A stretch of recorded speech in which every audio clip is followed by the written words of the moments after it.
I opened my husband's phone and a text message popped up. "I am pregnant for you." That single line burned into my chest like fire, and in that very moment, my entire world began to spin. I had only picked up his phone out of frustration and a faint ache of curiosity. For weeks, something had been off in our marriage. He smiled less. His touch felt absent. Conversations that once flowed like rivers had become dry wells. I couldn't sleep, so that night I reached for his phone, convincing myself I was simply checking the time. Instead, I opened Pandora's box. The message flashed on the screen at 1:07 a.m. I remember the exact minute because my eyes instantly darted to the clock above the dresser.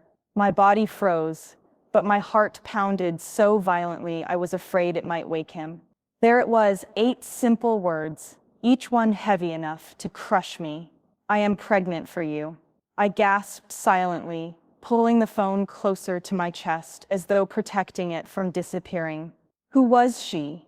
What woman would dare to send my husband that message? My mind raced through every possibility. A coworker, a stranger, or worse, one of the women I considered a friend. I stared at his sleeping form beside me, his chest rising and falling so calmly. He looked so innocent, so unaware that my entire world had shifted because of a single text. I wanted to scream, to shake him awake and demand answers.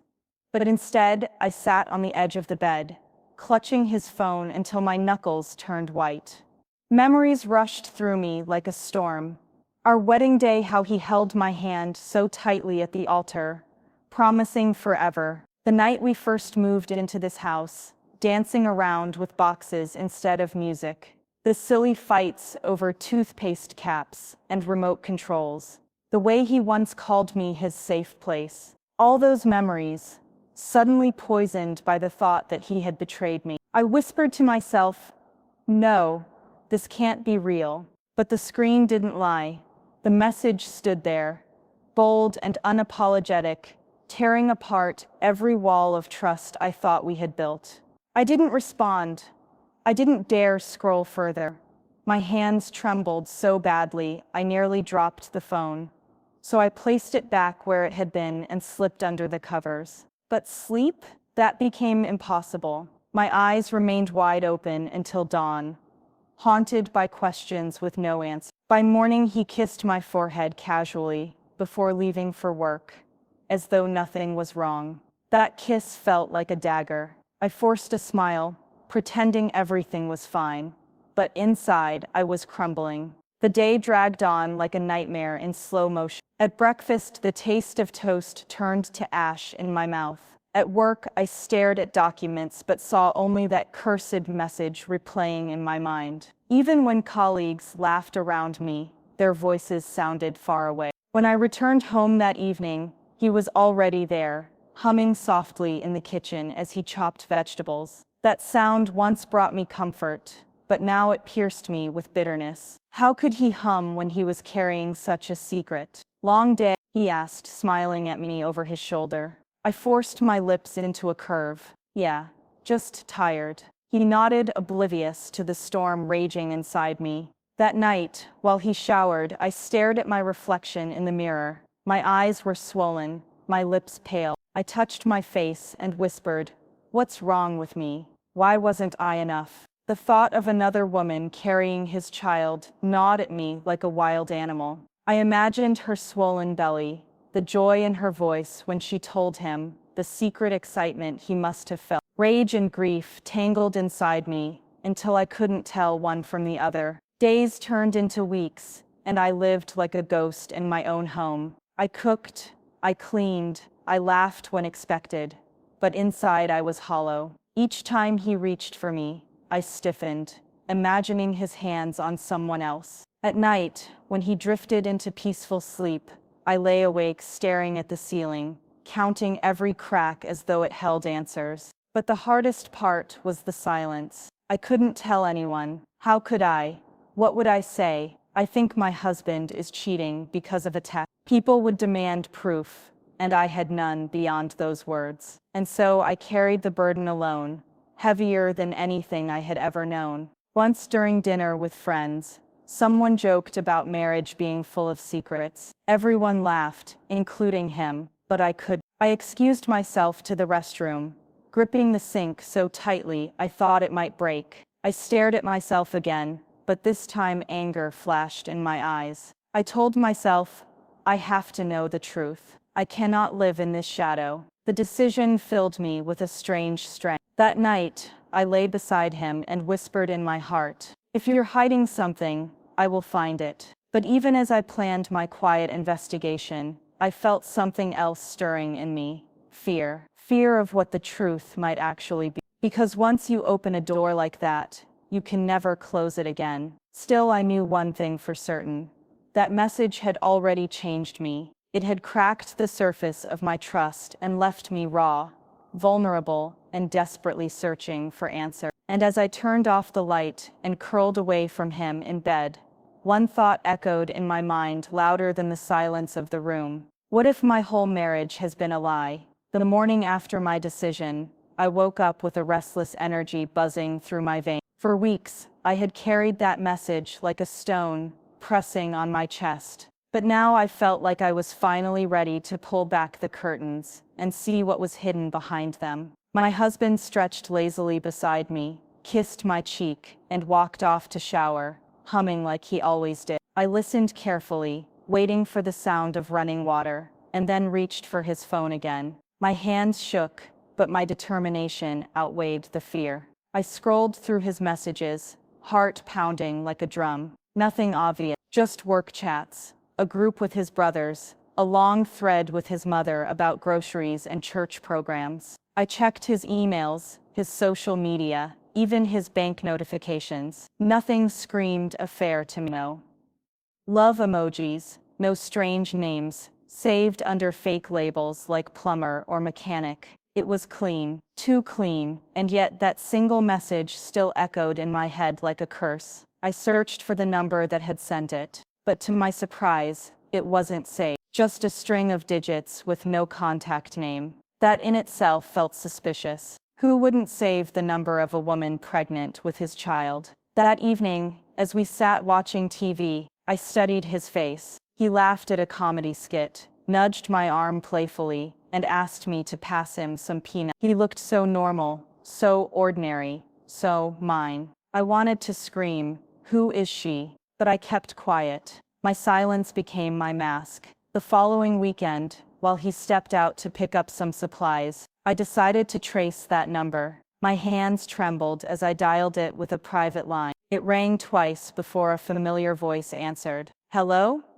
I froze. My mouth went dry. It wasn't a stranger's voice. It wasn't some hidden woman in the shadows. It was a voice I knew all too well, a close friend of ours, someone who had shared dinners in our home, laughed with me over coffee, confided in me about life's troubles. My legs almost gave way. I hung up immediately, my heart racing so fast I thought it might burst. Could it really be her? Why would she send my husband that kind of message? My stomach churned as I replayed every encounter with her. The way she always asked after him, the little smiles she gave when he cracked jokes, the way she hugged me goodbye but lingered just a second too long when turning to him. Had it all been signs I missed? That night, I could barely eat. I pushed food around my plate, nodding absent-mindedly at his small talk. Inside, suspicion and betrayal clawed at me. But something still didn't fit. She had never struck me as reckless. She was kind,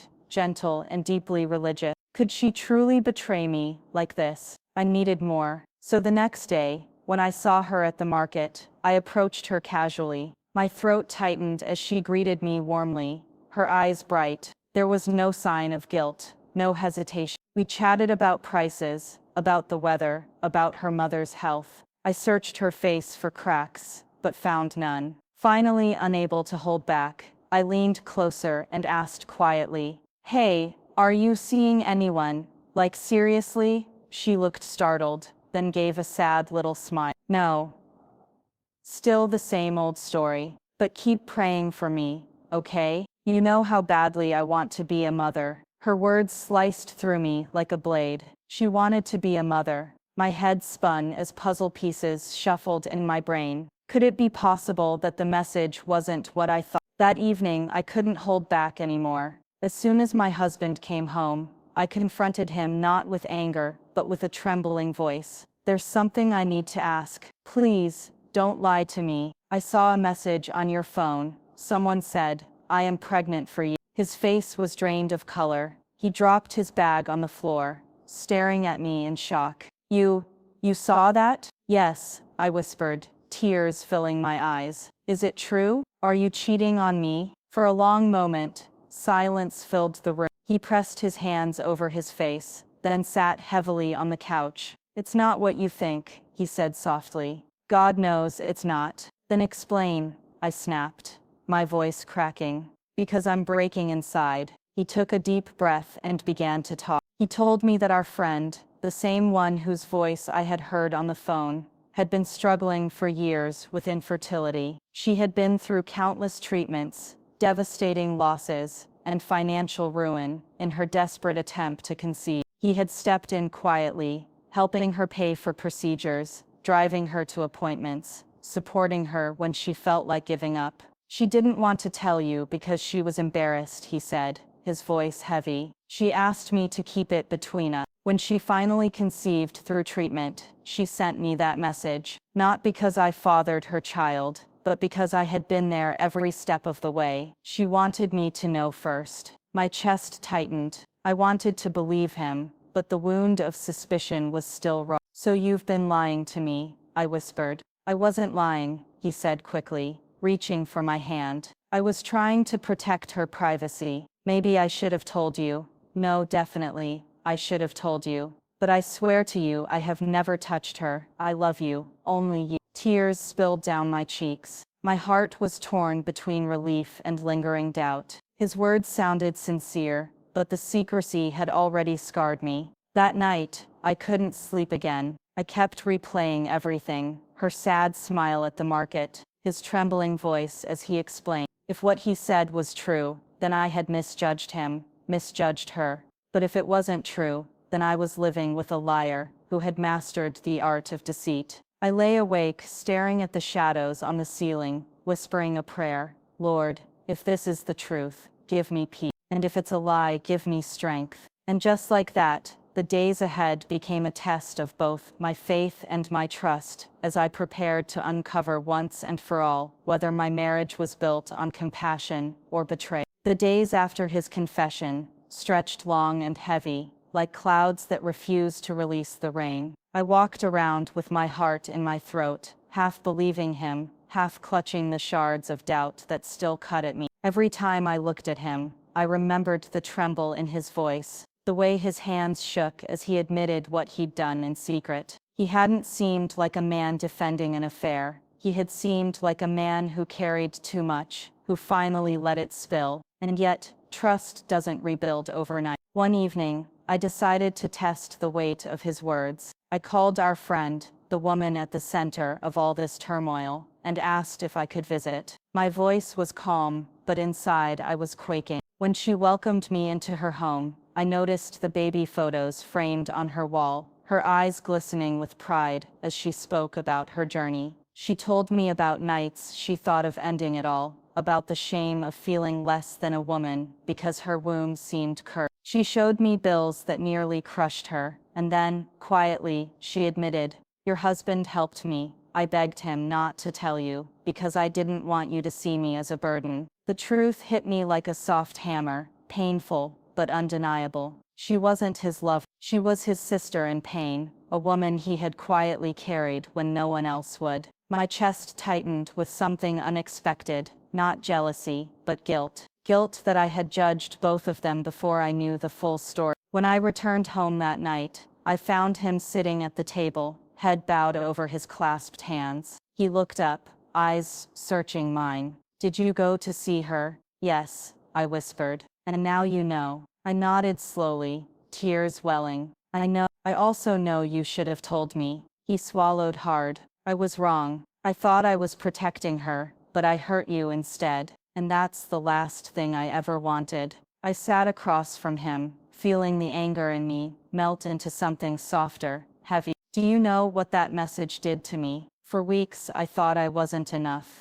that you'd chosen someone else. He reached across the table, his hand warm against mine. You are enough. You've always been enough. I've loved you from the moment I saw you, and I will love you till my last breath. I didn't tell you, because I thought it wasn't my story to share. But I see now that in marriage, there are no secrets, not when it risks your heart. For the first time in weeks I believed him, not because his words were perfect, but because they were flawed, raw, unpolished, and real. His eyes glistened, his lips trembled, and I saw the man I married, the one who once danced with me in a room full of boxes, the one who called me his safe place. We sat there for hours, not solving everything, but beginning to stitch together the torn fabric between us. We talked about trust, about how silence can wound deeper than lies. We promised, through tears and soft laughter, that no matter how uncomfortable the truth may be, we would share it with each other.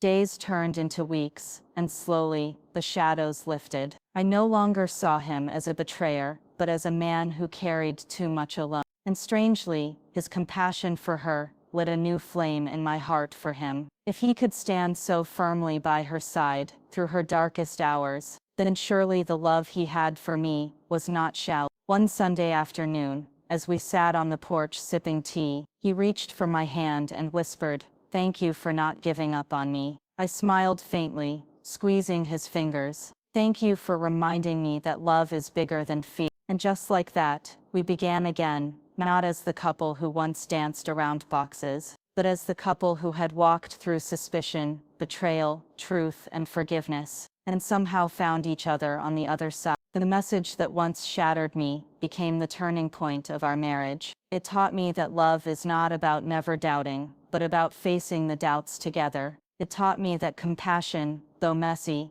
is the very thing that gives love its depth. And most of all, it taught me that sometimes, what feels like betrayal, and in the light of truth, reveal itself as sacrifice. So now when I look at him, I don't see the man who broke me. I see the man who reminded me that even cracked trust can be healed if both hearts are willing. Moral lesson: life often tests love with shadows of doubt, but real love is not destroyed by suspicion. It is refined by truth. When secrets weigh heavy, silence becomes a wound. But when honesty and compassion meet, healing begins. In marriage, it isn't perfection that holds two people together. It is the courage to listen, the patience to forgive, and the willingness to rebuild, even after cracks appear. Remember this: love can survive suspicion, anger, even broken trust, if both hearts choose transparency. So hold on, speak openly, forgive bravely, and never forget, even in the darkest moments, you've got